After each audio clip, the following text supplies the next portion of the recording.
Hello everyone, welcome to my channel. Today I am going to explain you a game between Indian Grandmaster Gukesh D and Italy's Grandmaster Vocaturo Daniel. So this game is from round 4 of Chess Olympiad. So let's analyze this instructive game. For Gukesh it was a very straightforward win. He made it look like simple win to him. So let's start. White plays d4. Black plays knight f6. Now both the players have rating about 2600, so they have pretty equal strength. So white plays c4, black plays e6, knight f3, black plays d5, knight c3. So queen's gambit declined opening. Here black plays the move c5, trying to go into the Tarrasch defense. White takes on d5. Now the main line is to take on d5 with the knight, and it continues with the move e4, knight into c3, pawn c3. Then black takes on d4, c into d4, plays bishop b4 check, and after this exchanges and castle, white is tiny bit better here, but of course black can fight, and this is the main line of the Tarrasch defense.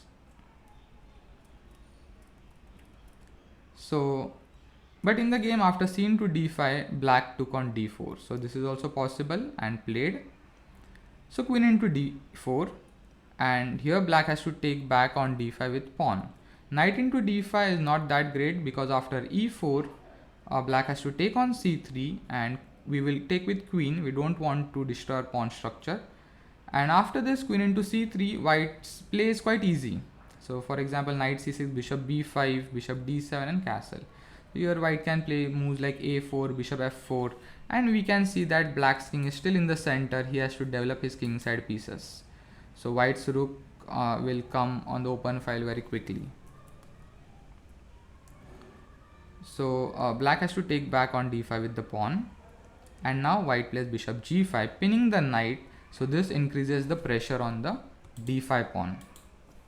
So black plays bishop e7, white plays the move e3. So here we are not getting the d5 pawn for free, like bishop into f6, bishop into f6, and taking on d5 with the queen is a big blunder due to the tactics of bishop into c3, and we are losing our queen.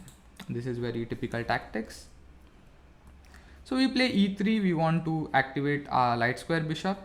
Black castles, and white plays rook d1. So he is instantly putting pressure on d5 square. Black plays bishop e6, defending the d5 pawn, and now white plays queen a4. So white knew that black will play knight c6 and attack the queen, so it's better to move the queen before it comes. So black now plays h6, a useful move, kicking our bishop back, and white could have played the move bishop h4. There is nothing wrong with this move, and continued his development with bishop e2 castle.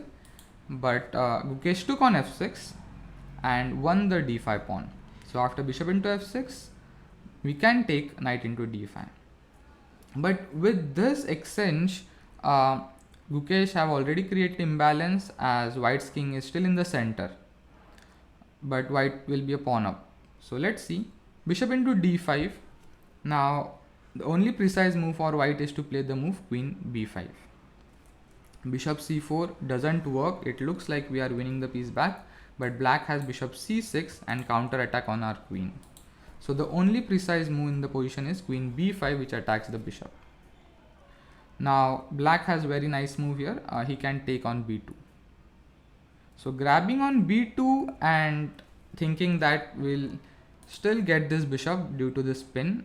This is the wrong idea, because after knight c6, black has some plans like knight e7 and queen a5 check, and black is completely fine, even tiny bit better here.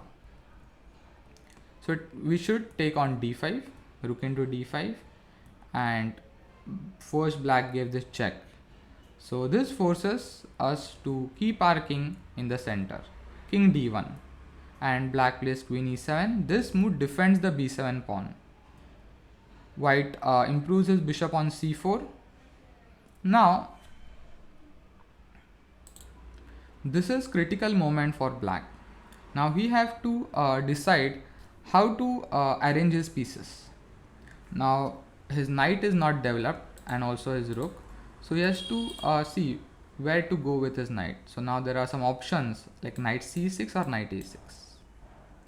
Now this game fully evolved around this knight moves of knight a6 or knight c6. So these two squares, black had to choose between these two squares, and one of them is wrong square, one of them is correct. So let's see. At this point knight c6 works, but knight a6 also equally good move. So black played knight a6, and the idea is from knight a6 knight can head towards c5, b4 and also c7. So from here it has many prospects. To compare it with the move knight c6, here we can see that already these squares are controlled. Knight can come to b4, but the central squares are already controlled. So knight a6 seems better. Now white plays king e2. Now this is also important move. We have to develop our last piece and bring that piece into the game. Directly here for black, knight c7 does not work due to rook d7. So black has to play rook a c8. Now knight c7 is a lethal threat. So white just moves his queen back on b3. This move also attacks the c3 bishop. Black plays the move knight b4, counter attacking on the d5 knight. So white moves his rook on f5 and puts pressure on the f7 pawn. Now the bishop is also hanging, so black moves his bishop on f6. Now the precise move in this position was queen d7. Of course it was a little difficult to find. It counterattacks on the rook, and if white protects with g4, now black plays queen c7 and again counterattacks on the bishop on c4. This was the best line for black, but okay, bishop f6 seems practical choice. And now white plays rook b5. Now the bishop f6 move loses pawn, but the position is still okay for black. So after rook b5, both the knight and pawn, they are under attack. So black has to play this a5 move. So black has to give the a5 pawn, and then he can save, he has good position. He has compensation for that pawn. Now black should have played the move rook c7. So the idea would be to double the rooks on c files, protect the b7 pawn also.